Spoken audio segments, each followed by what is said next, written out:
और आज आगे का श्लोक देखते हैं। 3 श्लोकों के बाद सिद्ध भगवान को नमस्कार करा और उसके बाद बहुत सुंदर मुनिराजों को नमस्कार करके जो हम मंगलाचरण करते हैं वो श्लोक था। भेद विज्ञान भयो जिन जग्यो जिनके घट, जग्यो भयो नहीं जग्यो, जगह अंदर पे सोया हुआ है। बोलते हैं अंदर में शक्ति सबके है, पर क्या है, सोई हुई है। आप लोग के अंदर शक्ति है कि नहीं है? अब भाई अभी तो गर्मी है, अभी तो बाहर नहीं निकलना, और आग ही लग जाए तो फिर कहाँ से शक्ति आ गई? पेज नंबर है, देखो पेज नंबर, मैंने आपसे बोला कि आप लोग पेज नंबर ना पूछें डेली। 8 नंबर है पेज नंबर, पर गाथा नंबर आप खोलें, छंद नंबर खोलें 6। छंद जो है पहला दूसरा तीसरा ऐसे गिन के 6 नंबर छंद को खोलेंगे तो कहते हैं कि अंदर में सबके शक्ति विद्वान है। कौन कौन को निद्रा आ रही है, कौन कौन को प्रमाद आ रहा है, किस किस की शक्तिहीन है। अंदर में शक्ति पड़ी हुई है, शक्ति को जागरूक करने की देरी है। तो कहते हैं कि भैया स्वपर भेद विज्ञान जिनके घट में प्रकट हुआ है, जिनका मन चंदन की तरह शीतल हुआ है। हम लोग का हुआ कि नहीं हुआ? तत्व सुनकर के, जिनवाणी सुनकर के क्या हम लोग का हृदय शांत हुआ है कि नहीं, शीतल हुआ है कि नहीं?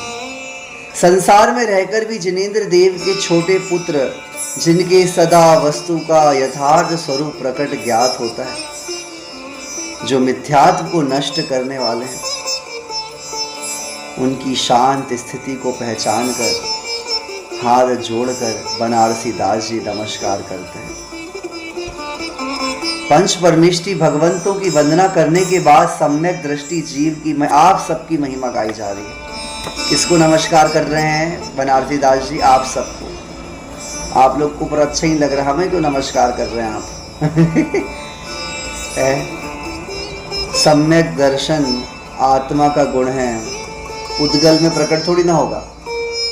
यूं भी तुमको नमस्कार कर रहे हैं महाराज बनारसी दास जी, पंडित जी हैं, तुमको पता ही नहीं कि तुम कौन हो।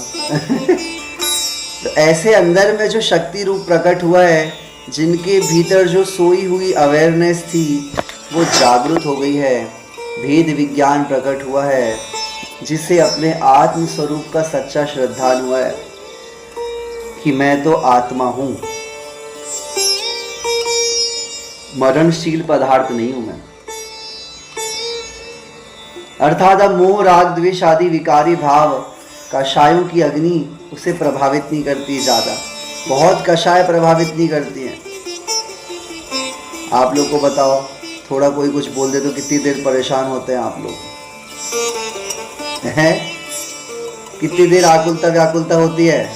बोलो माया आंटी, अगर आपको कोई कुछ बोल दे तो कितनी देर आकुलता होती है? हाँ, ऐसे ही है।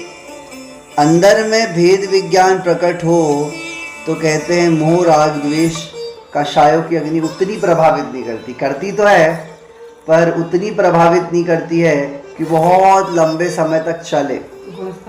हाँ, गुण स्थान बढ़ जाता है, विशुद्धि स्थान बढ़ जाता है। हमें इसे हम इस प्रकार भी कह सकते हैं, जिस प्रकार चंदन के वृक्ष पर प्रति समय काले विषधर नाग लिपटे रहते हैं, लेकिन फिर भी चंदन की शीतलता कम होती है क्या? नहीं होती। ऐसे ही अनेकों संकटों के मध्य रहकर भी जो सम्यक दृष्टि है, उसकी विशुद्धि, उसकी शांति बढ़ती जानी चाहिए, ऐसा संकेत है। आप लोग देख लो, धर्म करते करते भी कषाय बनी हुई है, राग द्वेष बना हुआ है, मान बना हुआ है, तो कुछ भी लाभ हुआ नहीं। इसे हम इस प्रकार भी कह सकते हैं कि जिस प्रकार चंदन के वृक्ष पर प्रति समय काले विषधर नाग लिपटे रहते हैं, लेकिन फिर भी चंदन की शीतलता व सुगंधि पर कोई फर्क नहीं पड़ता है, ठीक उसी प्रकार सम्यक दृष्टि जीव बाहर में भले ही विषधर के समान पंचेंद्रियों के विषयों से घिरे दिखाई दें, फिर भी सुख स्वरूप अंदर में जो आत्मा का वेदन है, उनके चित्त में चंदन की सुगंधि के समान प्रति समय व्याप्त रहता है। शांति का वेदन होता है। वास्तव में सम्यक दृष्टि तो अपने आत्मिक आनंद की मस्ती में ही केली करते हैं, आनंद मग्न रहते हैं और मोक्ष मार्ग पर अग्रसर भी। इसलिए उन्हें जिनेंद्र देव का लघुनंदन अर्थात छोटा पुत्र कहा जाता है। जिस प्रकार छोटा पुत्र हमेशा अपने पिता का लाडला ही होता है, उसी प्रकार सम्यक दृष्टि जीव भी अविरत अवस्था में भी जिनेंद्र देव के प्रिय ही हैं, उनके अनुगामी ही हैं। जैसे छोटा पुत्र पिता के मार्ग का ही अनुसरण करता है और पिता के जैसे ही बनना चाहता है, उसी प्रकार सम्यक दृष्टि भी जब बैठते हैं शांति से, आप लोग अभी थोड़ी देर बैठ गए हो तो कैसा वेदन कर रहे हो? अब भैया क्या करें, अभी तो बर्तन मांजने हैं, खाना बनाना। अरे बैठ जाओ तो शांति से प्रभु के समान थोड़ी देर वेदन करने की कोशिश करनी चाहिए। कहते हैं वो थोड़ी देर के लिए जब बैठ जाता है नेत्र बंद करके, तो उसको भगवान के जैसा ही अनुभव होता है। एक बात विशेष रूप से ध्यान देने योग्य है कि बिना परखे बनारसी दास जी ने ना साधु को वंदन किया है। देखो, सुन रहे हैं आप? निरखी बनारसी, निरख करके, परीक्षा लेकर के, या तो आप सब भी कोई आशाराम बाबू के चक्कर में पड़ जाओ या कोई ऐसे बाबाओं के चक्कर में पड़ जाओ। निरख करके, परीक्षा लेकर के हमको किसी को भी गुरु बनाना है या परीक्षा लेकर के ही मैं वंदन करूंगा, और ना ही सम्यक दृष्टि की भी परीक्षा कर रहे हैं। शांत दशा तिनकी पहचानी, जिनकी शांत दशा है भीतर से, उनको पहचान करके इस बात की गहराई की झलक हमें उनके जीवन में घटित घटनाओं में भी देखने को मिलती है। उन्होंने जिन आमनाओं में निर्दिष्ट सभी पूज्य पदों को उनकी गुणवत्ता पहचान कर ही नमस्कार किया है। इसे परखे बिना उन्होंने कभी किसी को नमस्कार नहीं किया, फिर चाहे वह किसी भी पद पर आरूढ़ क्यों ना हो। याद रखें आप लोग भी, वास्तव में अपने जीवन इतना बहुमूल्य जीवन है, और लोग क्या करते हैं, बहुत ज्ञान प्राप्त करके भी, बहुत सब कुछ होने के बाद भी कहीं ना कहीं अटक जाते हैं। देखो, आज 2 रुपए का पेन लेते समय आप कितना चला के देखते हो, पर धार्मिक पंथवाद हटाग्रह के कारण युद्ध हो जाते हैं, मृत्यु हो जाती है। जब 2 रुपए के पेन की परीक्षा कर सकते हैं, तो हमको जिसके पास से हम सीख रहे हैं या समझ रहे हैं या जिनको हम गुरु मान रहे हैं, उनकी भी परीक्षा करने के लिए कौन कह रहे हैं? बनारसी दास जी कह रहे हैं। बनारसी दास जी तो वैसे अभी गृहस्थ हैं, चतुर्थ गुणस्थान वर्ती हैं, पर देखो वो कह रहे हैं कि परीक्षा करके ही किसी को समर्पित होना, या तो क्या होगा? अब सोचो, आसाराम बापू के आश्रम में जिसने पैसे लगाए होंगे उनका क्या हाल हो रहा होगा। बाद में पता हो, उससे पहले ही आपको सारी परीक्षाएं करके वहाँ पर अपना समय देना है। कवि के द्वारा रचित इन पंक्तियों से क्यों शिक्षा मिलती है? क्या शिक्षा मिलती है? कि हमें बिना परखे किसी भी वेशधारी या धर्मात्मा को नमस्कार नहीं करना है, आकर्षित नहीं होना है। हाँ, एक विनय रखना है, पर अंतरंग जो समर्पण होता है, देखो सुन रहे कि नहीं सुन रहे? अब कोई आया, अब आप उसने भोजन मांगा तो भोजन कराने में कोई दोष नहीं। अब कई लोग तो बहुत एक्स्ट्रा ऑर्डिनरी चले जाते कि नहीं भैया को करवाना में तो मिथ्यात्व है।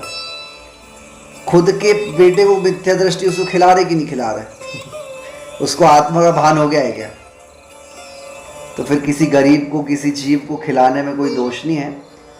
पहले आप खुद सम्यक दृष्टि बन जाएं, फिर हम दूसरों की परीक्षा करने के अधिकारी हैं। क्यों दादी? जब स्वयं में परे है नहीं, स्वयं का ही नहीं कुछ ठिकाना है, तो हमको दूसरों की परीक्षा नहीं करनी। एक व्यवहार दया भी होती, उसका भी हमको अनुपालन करना है। कठोर हो जाते हैं। अभी तो ऐसा है कि देखो, सारे देश में संकट आ जाएगा तो कौन कौन अलग अलग खड़े होंगे क्या? बोलो, हमारा ये धर्म है, हमारा ये पंथ है, ऐसे खड़े होंगे क्या? वो तो अभी कोई संकट नहीं है तो लड़ते बढ़ते रहते हैं, और अभी एक पूरे विश्व में संकट आ जाए तो पूरे विश्व के लोग एक हो जाएंगे। एलियंस अटैक करें तो कौन अलग होगा? बोलो, ईसाई अलग होंगे क्या, इस्लाम सब कोई नहीं, सब एक साथ आ जाएंगे। ऐसे ही रहता है कि यहाँ पर बोल रहे हैं वस्तु का स्वभाव आप एकदम कैसे देखें, मैं आपको बता रहा। देखिए जहाँ आप लोग बहुत अच्छा तरीका है, जहाँ आप लोग बैठे हैं अलग अलग मत देखें कि मैं कुर्सी है, सोफ़ा है, ये अलमारी है, ये खिड़की है, सबको आप पुद्गल के रूप में देखने की कोशिश करें। ये सारा क्या है, ये सब पुद्गल है। माँ आंटी आपके पीछे क्या क्या रखा है, अब ग्राहक आएगा तो आपको पता चलेगी तो ये अलग वस्तु, ये अलग इतने रुपए की, अलग इतने रुपये। पर एक मिनट के लिए थोड़ी दृष्टि को ऐसा निर्मल कर लें। निर्मल दृष्टि मतलब ये होता है कि दूसरों के प्रति दया भाव नहीं, निर्मल दृष्टि मतलब वस्तु के स्वरूप के अनुसार देखना। पुद्गल मतलब पूरा पुद्गल, कोई उसमें भेद नहीं है।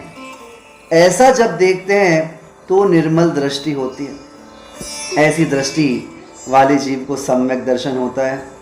वास्तव में मुझे ऐसा लगता है सम्यक दर्शन होने में एक अंदर में संतोष तो हो जाता है। संतोष तो है कि भैया अब ये है, ऐसा है, ऐसा है, ऐसा है, अब करना तो आपको है आगे। ऐसा नहीं सम्यक दर्शन हो गया तो बस बैठे रहोगे, ऐसा नहीं होता है।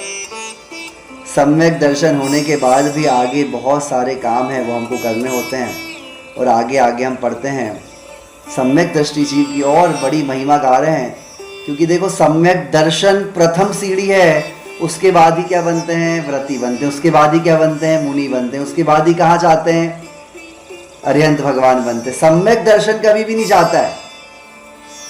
आप भारत के हैं, बस ये भारत, ये चतुर्थ गुण स्थान, उसके बाद आप कहीं भी जाओ चतुर्थ गुण स्थान। अब आप लोग को जैसे कई लोग को पता नहीं, पता है कि नहीं रूपल भाभी, ये सब जो विषय चल रहे हैं मतलब अंतरंग की परिणति है हमारी। ये सब हमारी, बाहर से हमको किसी की परीक्षा नहीं करनी है, किसी से तुलना नहीं करनी है, समझ रहे हैं जो नए नए लोग सुन रहे हैं, हमको ओनली अपनी परीक्षा करनी है। हमको कितनी कषाय आती है, हम क्या करते हैं, पढ़ते पढ़ते खुद की पढ़ते पढ़ते दूसरों में पहुंच जाते हैं, दूसरों से तुलना करने लगते हैं। सब जीव अपने अपने अलग अलग स्वभाव वाले होते हैं, सबका अलग अलग गुणस्थान होता है, सबके अलग अलग कर्मों के उदय रहते हैं।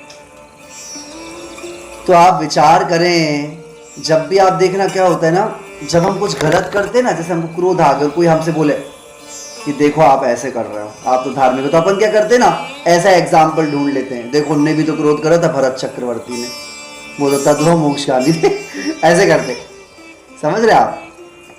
और अच्छी कोई गुणगान गाए तो फिर तुलना नहीं करते दादी, गुणगान कोई गाए तो फिर नहीं बोलते नहीं देखो हमारी क्या क्षमता, मुनिराज वहाँ नहीं करते, वहाँ तो हाँ हम तो महान। और जब उसकी बारी आ जाती ना कि हमने कोई गलती करी तो हम तुरंत तुलना करते हैं। कितने राग करते हो आप तो इतने धर्मात्मा। हाँ तो राम भी तो करते थे राग, इतना 6 महीने तक राग लक्ष्मण को लेके घूम। तो क्या होता है, हम बातें बनाते हैं। मैं बोल रहा हूँ हम अभी समय सार पढ़ेंगे तो हमको मात्र अपना अवलोकन करना है, स्वयं का अवलोकन करना है कि वास्तव में हमारे अंदर क्या चिंतन चलता है। मैं आप लोग से पूछूंगा, क्या 24 घंटे में से क्या कम से कम 2-4 घंटे आपका चिंतन ऐसा चलता है कि संसार क्या है, मैं कौन हूँ, क्या चल रहा है, क्यों कषाय, दूसरों के कर्मों के उदय को आप देख करके, जैसे अभी वो आतंकवादी हमला हो तो मैंने तो बहुत ही चिंतन करा और मुझे बड़ा अंदर में ऐसा लगा कि मतलब आप सोचो कितना मतलब दयनीय और कितनी मतलब उनकी किस प्रकार की परिणति हो जाती है कि सामने एक जीव विलख रहा है, पत्नी रो रही है और कैसे मार देते हैं। आप सोचो, एकदम पता हो तो अलग बात है कि मरने वाला है कोई जीव तो अलग बात है, पर एकदम घूम रहे हैं, एकदम कोई आके गोली मार दे, सोचो आप, सिर फट जाए, कुछ बोलने को, कुछ सुनने को, कुछ सुनाने को नहीं रहे। आप सोचिए कि आप अंदर की कषायों को आप वहाँ पे आप अवलोकन करें, किस प्रकार की दशा है। अब मैं आपसे पूछूंगा, आप लोगों ने कितनी बार चिंतन करा होगा।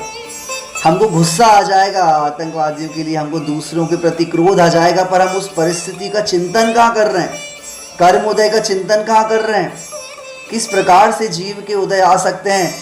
अब वो हम अभी तो लेटेस्ट है, पहले तो अपन ने देखो कैसे कैसे मुनिराजों को मार दिया है, शेर खा रहा है।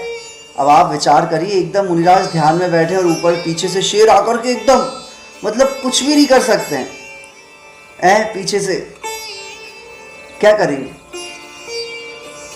हाँ, तो विपाक का चिंतन, इन सबका चिंतन आप लोगों को करना चाहिए। मैं आप लोगों को इसलिए विश्लेषण कर रहा हूँ, ऐसा शांत दशा आ जानी चाहिए। देखिए अभी तो अपन को ऐसा लग रहा है बाहरी संकट है, क्या शरीर के संकट कम है, संसार के संकट कम है क्या? आप बताइए, कितने संकट हैं। सुबह से लेकर शाम तक के संकट नहीं है क्या? खाना बनाओ, फिर खाना खाओ, फिर सो जाओ, फिर उठ जाओ, फिर ये करो, फिर वो करो। बचपन में छोटे थे तो समस्या थी, फिर थोड़े बड़े हुए तो मानसिक टेंशन, अब वृद्धावस्था आ जाती है, फिर मरण के समय में दिन गिन रहे हैं। बोलिए विचार करने का समय है कि क्या कर रहे हैं, क्यों कर रहे हैं। अब मैं आपसे पूछूंगा कि 3-4 घंटे आप लोग का चिंतन चलता है कि नहीं चलता है पूरे दिन में? क्या बस हम लगे रहते हैं कि भैया हमें तो चिंतन करने का भी समय नहीं? अरे भैया चिंतन करने का समय सबको है, हम बस विचार नहीं करना चाहते हैं क्योंकि हम डरते हैं। सुन रहे हैं आप लोग? डरते हैं, शरीर को छोड़ने की बात मत करो, अशुभ है ऐसा बोल देते हैं, अशुभ है ये। अरे अशुभ क्या है? मरण तो होना है, काय का अशुभ? चिंतन करिए, चिंतन से परिपक्वता आती है, चिंतन से आपके अंदर दृढ़ता आती है। कभी भी ऐसी कंडीशन आ जाए, हम लोग के घर में कोई चोरी घुस जाए, मार दे, क्या कर लोगे आप? हथियार उसके पास हो, क्या कर सकते हो? हमको अंदर की तैयारी करके रखनी है। अब आगे देखेंगे 7वां छंद, और क्या है, कैसे सम्यक दृष्टि है। और आप लोग की बात चल रही है, देखो अभी आप लोग की बात चल रही है, हमको किस प्रकार से भीतर की परिणति को संवारना है। मोक्ष मार्ग बाहर से नहीं होता है, भीतर से होता है। आगे पढ़ेंगे साथ में। स्वार्थ के साचे, सातवां छंद निकालेंगे। स्वार्थ के साचे परमार्थ के साचे, चित्त साचे साचे बहन कहें, साचे जन्मति है। काहू के विरुद्ध नहीं, पर जाए बुद्धि नहीं। आत्म गवेशी न गृहस्थ है न जति है। सिद्धि सिद्धि वृद्धि दिसे घट में प्रकट सदा। अंतर की लक्ष्य सो अलाची लक्ष्यपति है। दास भगवंत के उदास रहे जगत सो। सुखिया सदैव ऐसे जीव समकति है। सुखिया सदैव ऐसे जीव समकति है। कितनी सुंदर गाथा है। आप लोगों को मैं देख रहा हूँ बढ़िया प्रसन्न होकर के, आनंद होकर के पढ़ रहे हैं, कितना अच्छा। स्वार्थ के साचे परमार्थ के साचे चित्त। सुनेंगे सुनेंगे सुनेंगे किस किस को सम्यक दृष्टि बनना है। कौन कौन सम्यक दृष्टि है। देखो अंदर की बात करनी है हमको, बाहर की नहीं करनी। कथा नहीं हमारी कथा है, समय सार मतलब समय मतलब मैं, मेरी कथा है। स्वार्थ, स्व अर्थ, स्व यानी आत्मा, अर्थ यानी प्रयोजन के सच्चे, परमार्थ के साचे चित्त। परम अर्थ यानी मोक्ष के लिए भी जिनका सच्चा पुरुषार्थ है। साचे साचे बहन कहें। आप लोग ना गाथा भी देखते जाओ। मैं तो बोल रहा हूँ जितने आप लोग सुन रहे हैं ना, आप लोग इसको या तो मोबाइल में या पीडीएफ में कहीं से भी पढ़ो तो आपको बहुत आनंद आएगा। साथ में साचे साचे बहन कहें, सत्य वचन बोलने वाले हैं भैया। तब मुझसे कोई बोल रहा था कि आप है ना वास्तु देखोगे ना तो आपको बड़ा लोग पूछेंगे, वो लोग मतलब मानेंगे आप। मैंने कहा मेरे को नहीं पूछना भैया, कितना भी वास्तु लगा लो एक दिन तो जाना ही है। एक दिन आपको जाने ही आएगा वास्तु। परिणामों का वास्तु देखना है। किसका देखना है? परिणामों का वास्तु देखना है। घर के वास्तु से क्या होगा और ये ज्योतिष से क्या होगा बोलो। अभी मैं ज्योतिष देखने बैठ जाऊँ दोपहर की क्लास में, पूरे लोग आ जाएंगे, 100-200 लोग हो जाएंगे अभी। तो आप लोग कम से कम आत्मा का वास्तु सुनना है तो आप सच्चे श्रोता हैं, समझ लें। क्योंकि देखो वो थोड़ी देर का है। अब ये बताओ, मेरी बात सुनो, आप लोग जो घर बनवाते हो तो घर के लिए आप देखते हो ना चारों कोने एक से होने चाहिए कि नहीं, आप लोग बोलते हो। अब ये बताओ एक घर का आप ऐसे कहते, पृथ्वी कैसी है? चारों कोने एक से पृथ्वी के। पृथ्वी तो गोल है, चाहे जैन दर्शन के अनुसार देखो तो थाली जैसी है, चाहे साइंस के अनुसार तो वो तो गोल है। काय का वास्तु पे कितना बुद्धि दिमाग लगाकर कितने से स्थान में रह रहे हैं ब्रह्मांड के, और उसमें भी कितना दिमाग लगाते, इधर जे कमरा उधर जे कमरा। गरीब लोग देखो, अभी वो IAS बना है, भेड़ चलाता है। भेड़ चलाता था, आईएएस बन गया। आप सोचो, आप सोच सकते हो आप क्या। और अपने आगे बच्चे तो इतनी इतनी सब अनुकूलताओं में भी, और देखो इतने अभाव में भी पढ़ लिया, इतने अभाव में भी पढ़ लिया। और अभी कोटा में अब कौन बता रहा था, एक ना हर हफ्ते 10-15 दिन में एक बच्चा 11th-12th का, तो एक ने फांसी लगा लेता है। बताओ, 16-17 साल का बच्चा फांसी लगा लेता है। सुन रहे हैं आप लोग मैं क्या बोल रहा हूँ? अब आप कैसी परवरिश दे रहे हैं? एक बच्चा है, उसको इतना ज़्यादा वो करके रखते हैं, इतना ज़्यादा उसकी केयर करते हैं, उसको कभी भी परिस्थितियों से लड़ने नहीं दे रहे हैं। बस वो थोड़े में घबरा जाता है, बस थोड़ी सी परिस्थितियाँ झेल नहीं पाता है। सुन रहे हैं कि नहीं सुन रहे हैं आप लोग? आजकल तो ऐसी ट्रेंड है, हमारे प्यारे बच्चे और इतना उनको वो करके रखे कि पैम्पर बस खत्म है। और देखो भेड़ चाल का बेटा, भेड़ चलाने वाले का बेटा कैसे बन गया। क्यों रेखा जी? तो विचार करें कि आजकल हम कैसी परवरिश दे रहे हो। इतने से में वो घबरा गए और फांसी लगा लिया। एग्जाम आया 2 दिन पहले फांसी लगा ली। सोचिए आप। और डेटा में निकला कि माता पिता भी कोई फोर्स नहीं करते, पर बच्चे ने खुद ही एक ऐसी साइकोलॉजी बना ली है कि नहीं वो तो मतलब मेरी लाइफ ऐसी हो जाएगी वैसी हो जाएगी, और ऐसा कैपेबल और ऐसे करके कर लेते हैं। विचार करने की बात है। सच्चा पुरुषार्थ सत्य बोलने वाला, जिन मत के सच्चे श्रद्धानी, काहू के विरुद्ध नहीं, किसी के भी विरुद्ध नहीं है। बोलो आप लोग किसके विरुद्ध हो? विचारो। स्वयं को पर्याय रूप से देखने की बुद्धि का अभाव है। क्या बोल रहे हैं? पर्याय बुद्धि नहीं। मैंने आपसे बोला ना, आप लोग जहां बैठे हो उसको कैसे देखो? घर देखते हो कि मेरा देखते हो? कैसे देखते हो? बोलो।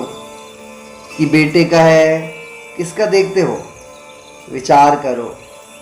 हैं? चश्मा लगाए हो, कौन का चश्मा? सभी लोग मोस्टली लोग चश्मा लगाए हैं इस स्वाध्याय में।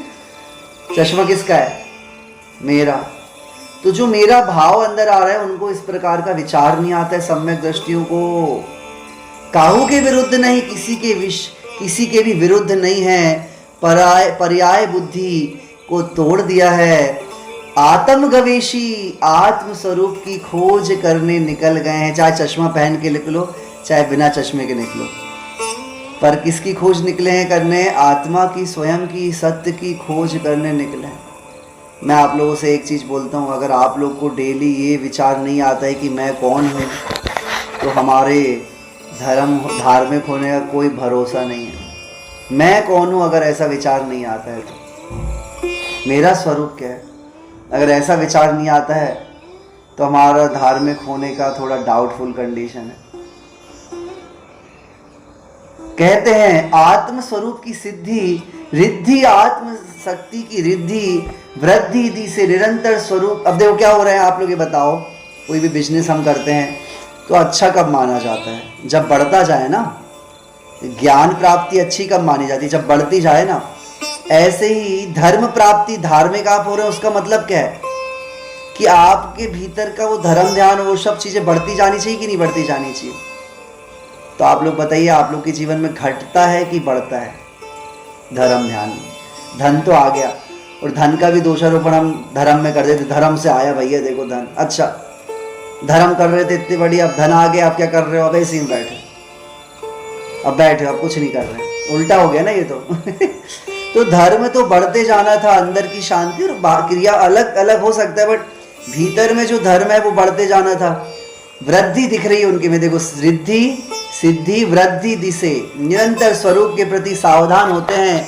घट में प्रकट सदा, और अंदर में, घट में सदा, अंतरंग में क्या होती? अंतर की लक्ष्मी सो, क्या बोल रहे हैं? अंतरंग की लक्ष्मी से संपन्न जो जीव हैं।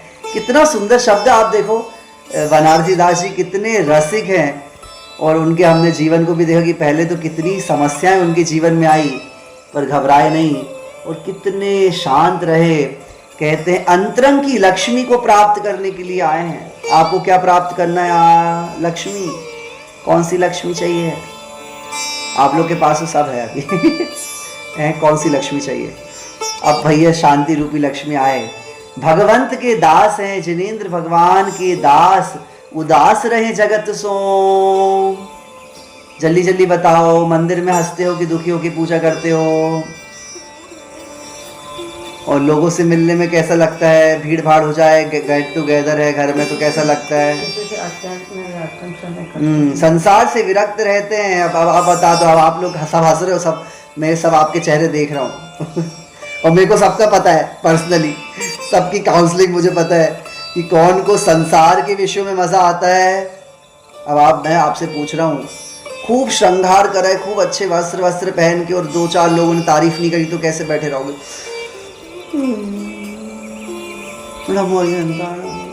ऐसा नहीं करते? भीड़ भाड़ हो जाए, कोई आए है ही नहीं तो बड़ा उदास, 2-4-10 लोगों को तो अच्छा लग रहा है, बढ़िया, कितना बढ़िया। और बताओ तुम कैसे हो भैया, मामा जी कैसे हैं? और मामा की पंचायत चालू हो गई।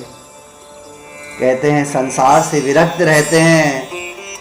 धार्मिक का देखो, आज जैसे आप लोग को देख के मुझे बड़ी प्रसन्नता हो रही है, क्योंकि आप लोग स्वाध्याय सुनते हो, प्रसन्न है, दुखी नहीं है, आप लोग आनंदित हैं। ये संकेत है। और संसार के विषयों में मैं कैमरे लगा दूंगा, जब आपके यहाँ शादी वादी हो कुछ हो तो मैं देखता हूँ आप लोग कितने दुखी और कितने प्रसन्न है। सुखिया सदैव, जो हमेशा संतुष्ट सुखिया रहते हैं, मस्त रहते हैं, ऐसे जीव समकिति सम्यक दृष्टि हैं। इस छंद में सम्यक दृष्टि के स्वरूप का वर्णन करते हुए कविवर कहते हैं कि सम्यक दृष्टि जीव अपने आत्म स्वरूप में के सच्चे ज्ञानी। और कुछ ज्ञान हो या ना हो, सुन रहे आप? बोलो, उनको क्या ज्ञान था? कौन से थे वो? शिव कोटि मुनि को क्या ज्ञान था? बोलो। नमोकार मंत्र का ड़ भी नहीं याद होता था, पर अंतरंग आत्म स्वरूप के सच्चे ज्ञानी मोक्ष मार्ग में ही जिनका चित्त लगता है, सत्य वचन बोलते हैं, जिन आज्ञा को मानते हैं, जिनका किसी से कोई विरोध भाव नहीं है, मतभेद नहीं है, आपसी मतभेद नहीं है, तो धार्मिक पंथवाद तो है ही नहीं। सब जीवों को एक सा मानते हैं, जो स्वयं को भी जगत के अन्य जीवों को भी पर्याय रूप से नहीं देखते हैं। अब तो मुझे अभी ऐसा लग रहा है, 3-4 दिन से ऐसा चिंतन आता है संसार की और देश की और ये सब समाजों की दशा देख देख कि कहीं ऐसी जगह घुस जाओ जहाँ पे कोई सुनने ही ना मिले, कुछ भी कोई कुछ बताए ना, बस आत्मा की चर्चा हो, शास्त्रों का अध्ययन हो, कुछ हो ही ना वहाँ। मेरे को 4-5 दिन से ऐसे नहीं, कुछ भी कोई बात ना, पेपर पढ़ना है ना, न्यूज़ देखना ना, कुछ नहीं देखना। वो कहीं ऐसे लोक में चले जाओ।